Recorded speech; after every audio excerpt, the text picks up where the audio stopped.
Joke muna tayo mga ka-volunteer. Yung asawang selosa, pag dumarating yung asawa galing opisina, talagang chinecheck yung damit. Nakakita ng isang buhok na blonde. Siguro yung katibol mo kami, sabi niya sa asawa. Siguro Amerikano yun, ano? Sabi nung napalusot naman yung lalaki. Hindi. Kumain ako ng mais. Siguro na bagsak lang dyan yung buhok ng mais.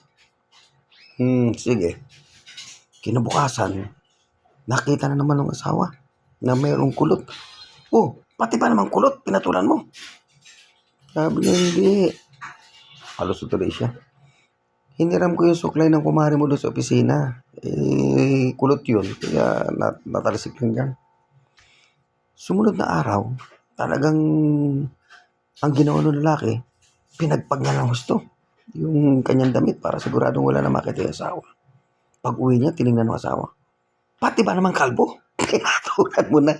Joke lang po, joke lang.